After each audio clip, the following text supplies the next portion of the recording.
Ja, jag är glad att se så många här. Välkomna till denna presskonferens där vi ska presentera årets Nobelpris i fysik. Welcome to this press conference where we will present this year's Nobel Prize in Physics. We will keep to the tradition and start in Swedish and then continue the presentation in English. And of course, you are free to pose questions in either language when we come to the question time. Ja, jag heter Staffan Normark och är ständig sekreterare här vid Kungliga Vetenskapsakademin. Och med mig som bisittare har jag två sakkunniga fysiker, professor Gunnar Ingelman, ordförande i klassen för fysik, som kan svara på frågor kring priset och som strax kommer att berätta lite mer. Och till vänster om mig har jag professor Olga Botner, ledamot i Nobelkommittén för fysik. Årets pris handlar om någonting oerhört litet som har en avgörande betydelse.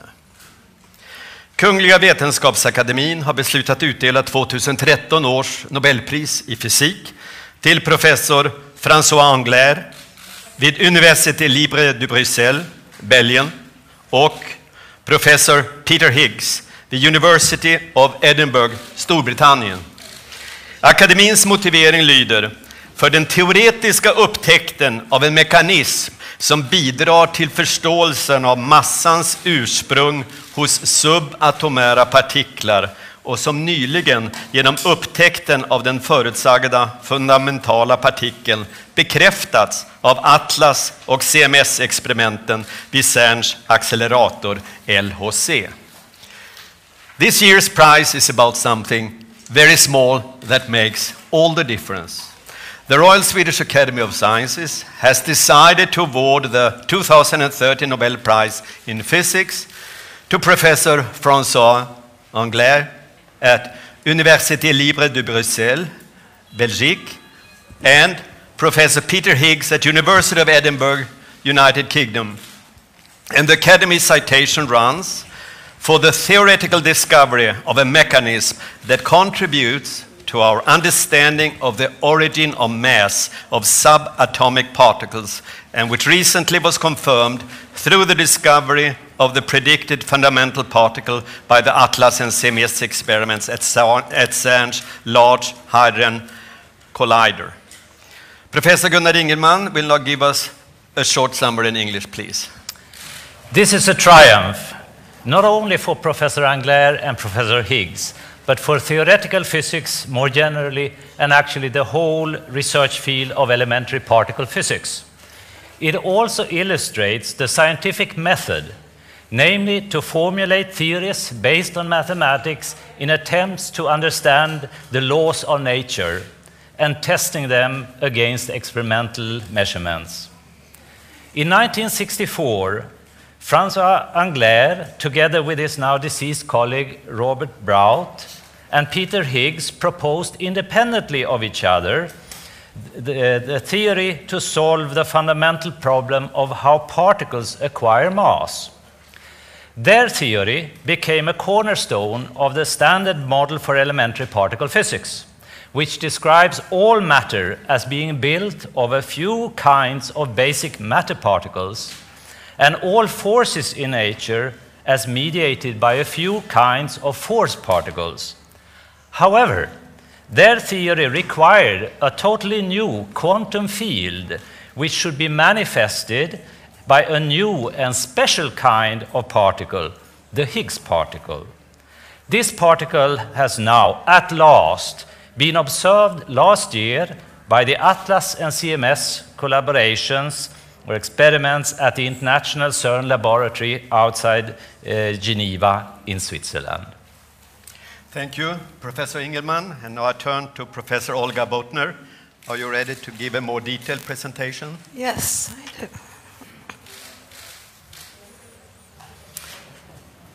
Provided this works. Well, yes, so this brings me to the 4th of July 2012, which is a day that marks a new era in particle physics.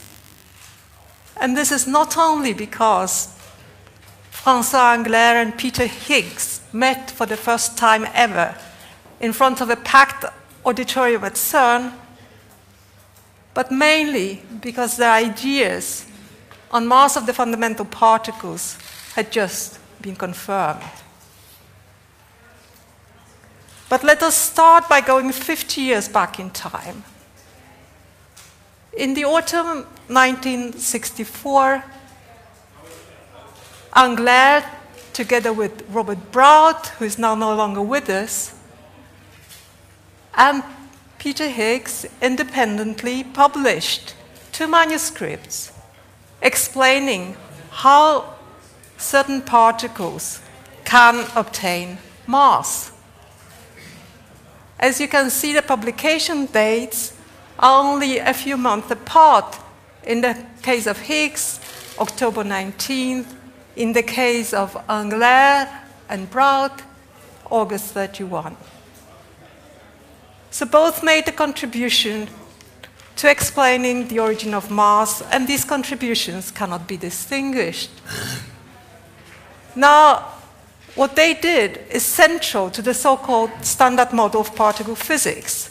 And let me try to explain what the standard model of particle physics is about by taking this example of a fly. So everything around us, and we ourselves, flowers, trees, stars, can be described in terms of a handful of constituents of matter and the forces acting between them. And so if you now look at the fly, it consists of molecules. Each molecule consists of atoms, and each atom has an atomic nucleus, and orbiting around the nucleus, we have electrons. Nuclei are not fundamental particles. The protons and neutrons have in turn fundamental constituents which we today believe are indivisible, and they are called quarks. Now, these fundamental matter particles interact by means of forces, and within quantum mechanics, we believe that these forces are mediated by quanta, by particles. And so we have the electromagnetic force mediated by photons, which are massless. We have the weak nuclear force mediated by massive particles, which are called W and Z. And we have the strong nuclear force mediated by massless gluons. Now, all is well and good, except that the theory behind the standard model would like all the mediator particles and all the matter particles to be massless. Now, here is the standard model of particle physics as we know it, with the matter constituents on the left-hand side, the quarks we've been talking about, the electrons, which you all know, part of the atoms, and the electrons' cousins, the green particles. On the right-hand side, we have the quanta, which mediate interactions between these particles, the Z and the W of the weak force, the photon, which we all know and love, and the gluons. And the theory would like all these particles to be massless. However, we all know they are not massless. I mean, we are not massless, unfortunately for some. So something must be there in the background to give these particles mass, and this is symbolized by this gray cloud in the background here with an H on top. So how can the world be so diverse? What is the origin of mass? Now, the problem is that to make the standard model work, we need theories which are basically symmetrical. But these symmetries forbid particles to have mass. If you try to put in mass by hand into the theories will collapse. And the standard model no longer works. So somehow the symmetries must be broken in such a way that keeps the good properties of the theory. Now, this is where the Mexican hat comes in. And I believe that everyone has seen this picture of the Mexican hat. Now, the Mexican hat symbolizes asymmetry. If you think in terms of a hat, you see a hat in front of you, and suppose you had the bag which sits on top in the center of the hat. To you, all the world looks symmetric. All directions are equivalent. However, if you slide down into the valley, then the world is no longer symmetric.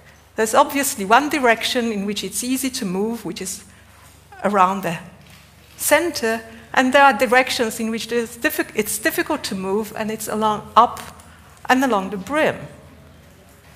And so now we have a situation which was symmetric to begin with, but which is no longer symmetric. Now this Mexican hat symbolizes, illustrates a piece of mathematics that Brout, Angler, and Higgs added into the theory to show that you could have a theory which was inherently symmetric, but where the ground state, the state of the lowest energy, did not display the symmetry. And this is what saved the Standard Model. Now, the theory made a concrete prediction, namely, 1, there should exist a new fundamental particle, and 2, all the other particles in nature, the matter particles and the quanta mediating forces, should gain mass through interactions with these particles. Which brings us back to the 4th of July 2012.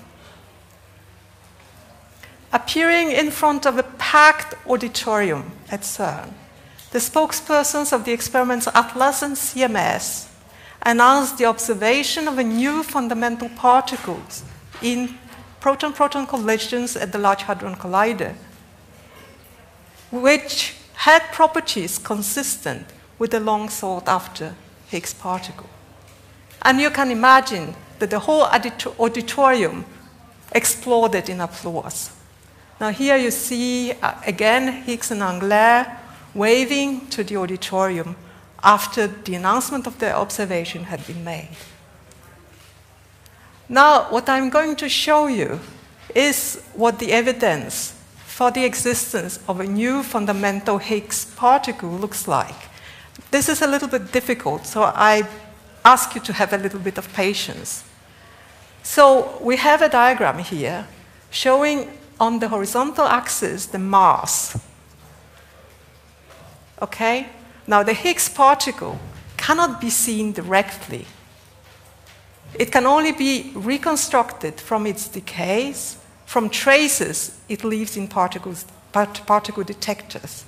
So from these traces, you can reconstruct the particle mass, but it is not clear it comes out exactly in one point. You can get many different masses. So on the horizontal axis, you have the reconstructed mass. On the vertical axis, you have the number of events found at each mass. There is another caveat, namely their background. There are processes mimicking the Higgs, which are not the Higgs particles. They are not the processes you're after. And they will be shown in blue in this diagram. So what you are going to look for is a red peak appearing in data against the blue background.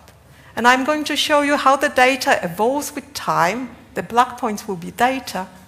And so look for the red peak and try to follow the time development. So here you see it comes up as more and more data are collected. You see the blue background growing fast, but also the small red peak appearing.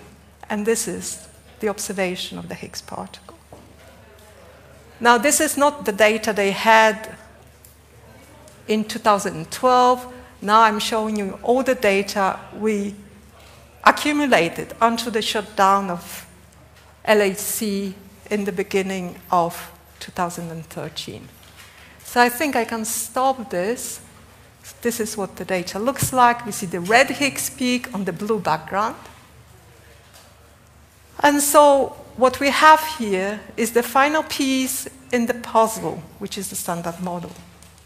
This is, of course, not the final piece in the puzzle of the universe. There's still mysteries left. We don't know what the dark mass is. We don't know what the dark energy is. We don't know if Higgs is the only Higgs particle that exists or if there's more Higgs particles.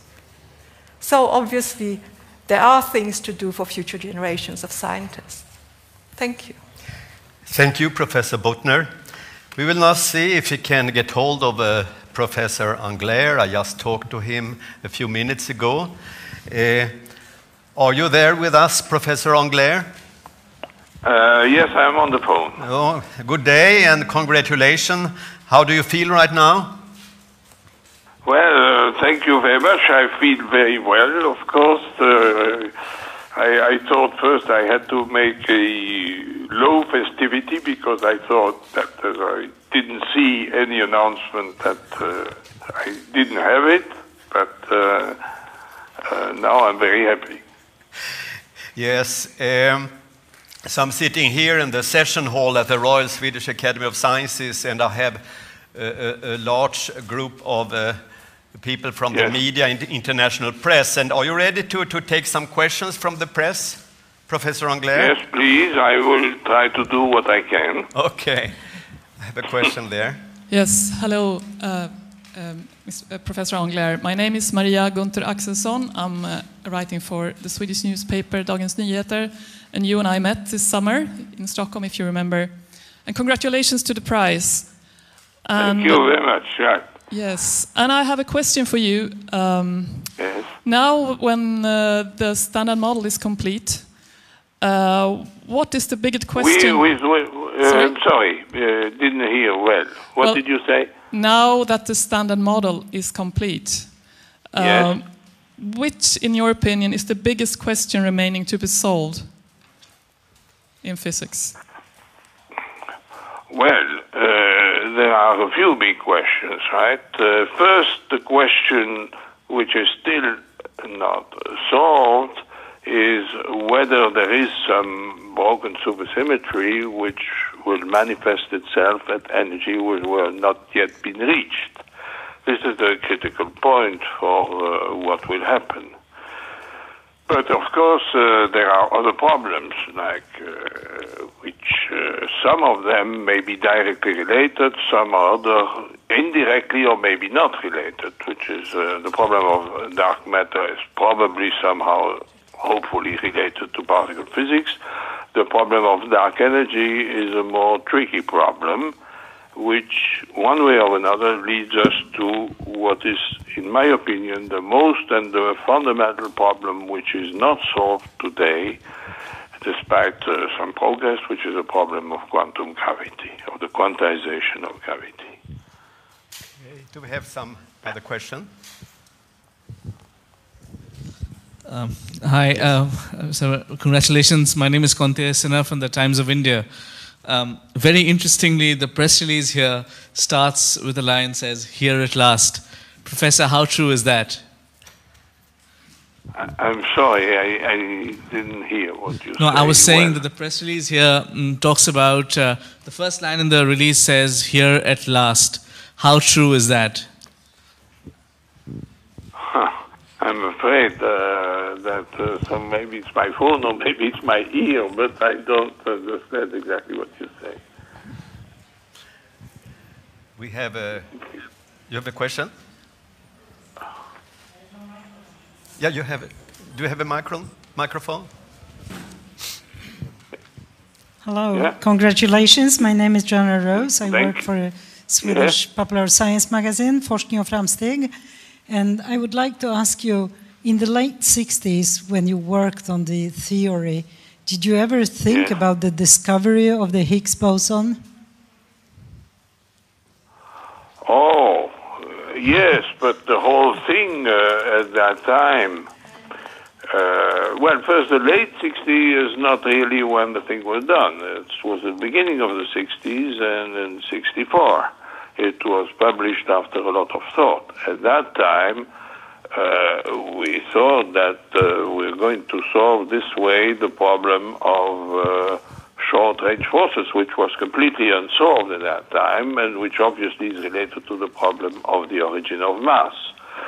So the boson by itself is something that is the experimental test of the existence of the whole mechanism, and one had to wait. Certainly, we had to wait first before the theory itself was applied to something which is a standard model, which took some time. It took some time to first prove the consistency of our theory, which was up to the beginning of the 70s, and during the 70s, the standard model was built up. And only after that could one look for a test. because the standard model was wonderfully verified, except for the missing element, which was that boson, whose condensation is what gives the mass to particle and the short-range forces. Okay, do we have another question, please? Yes, hi, congratulations. This is Malin from the Associated Press. Of course, this was highly anticipated by all of us. But how did you feel when you found out about the award, and what are you planning to do with the prize money? Well, the second question, I don't know. That's not my concern now. The first part of the question was what? About? Just how does it feel to have won a Nobel Prize? I mean, well, you may imagine that this is not very unpleasant, of course.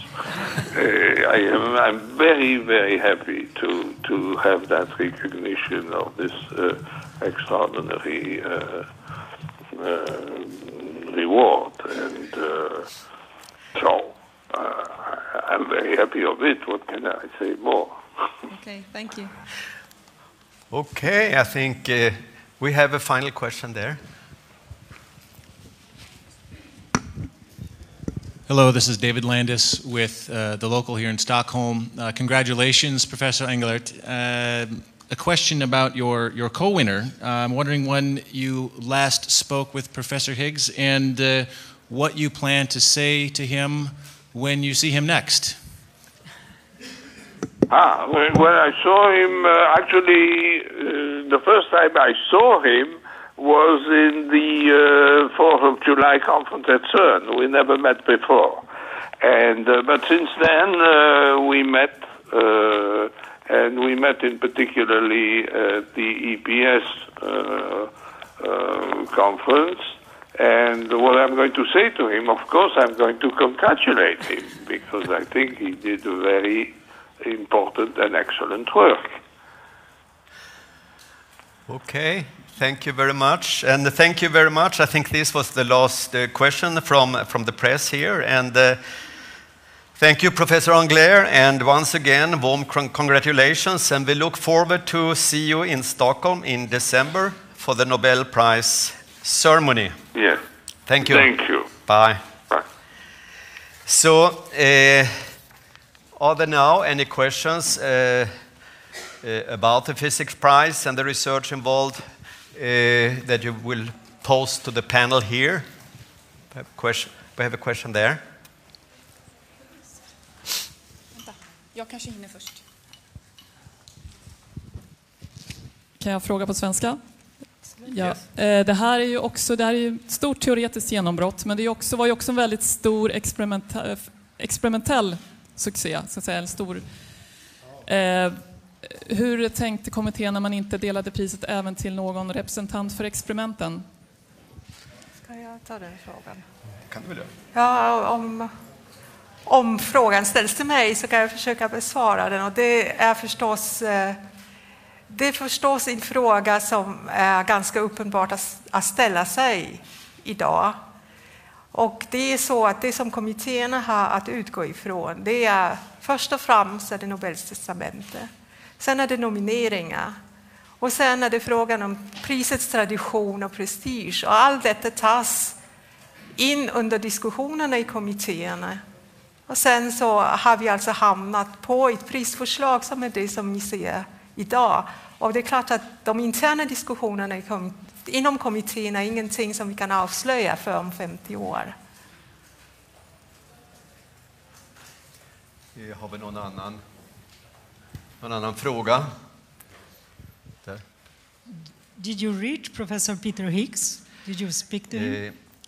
Actually, we tried quite hard to get hold of him, but of all the numbers we tried, he did not answer. So I hope he would know this by now. We are, of course, sending him an information right now by email, so he would have it also. But I have not been able to talk to him, unfortunately. So is this why the announcement was delayed, or was there another reason? Why is I can't comment on that, but I just tell you, it's very important to stress that it is today that the Academy decides on the Nobel Prize. It's no other day. So this has happened just a few meters from this session hall.